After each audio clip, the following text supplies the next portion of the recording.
নমস্কার, আমি শুভমালা। অনেক দিন পর আবার একটা নতুন ভিডিও নিয়ে চলে এলাম তোমাদের কাছে। জগন্নাথ দেব, প্রত্যেকটি গহনার সাথে জড়িয়ে আছে একটি নতুন নতুন গল্প।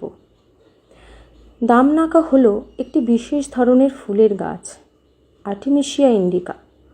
আধুনিক ওড়িশা ভাষায় একে বলা হয় দানা। এটি ভগবান জগন্নাথের দুটি প্রিয় ফুলের মধ্যে একটি। এই গয়নাটিতে আছে দামনাকা ফুল, পুরীর মন্দির, জগন্নাথ দেব। এই গয়নাটির সাথেও জড়িয়ে আছে একটি গল্প। পদ্ম ফুলের আরাধনায় ভগবান জগন্নাথ দেব ভক্তদের চোখের স্বর্গীয় সুন্দর হয়ে ওঠেন।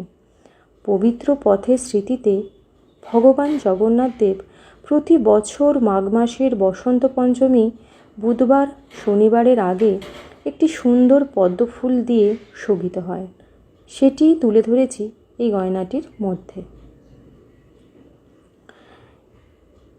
এটা আমার কল্পনা, আমার ঠাকুমার কাছে শুনেছিলাম জগন্নাথ দেবকে নাকি শ্রীকৃষ্ণের আর এক রূপ বলা হতো। তাই এই গয়নাটিতে আমি জগন্নাথ দেবের সাথে শ্রীকৃষ্ণের বাঁশি তুলে ধরার চেষ্টা করেছি।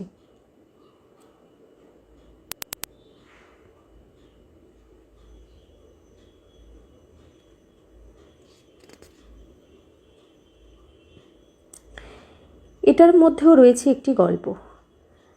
জগন্নাথ দেবের দুটি প্রিয় ফুলের মধ্যে একটি হলো দামানাকা, আরেকটি হলো ক্যাম্পাকা। বলা হয় ভগবান জগন্নাথ দেব বল্লভপুর বাগানে আসতেন এই ফুল চুরি করতে। পুরীতে ছিল এই বল্লভ বাগানটি, সেখানে উনি আসতেন এই ফুল চুরি করতে। এই গয়নাগুলির মধ্যে কোনোটি যদি আপনাদের পছন্দ হয়ে থাকে তাহলে অবশ্যই আমাকে ইনবক্স করতে পারেন। নমস্কার।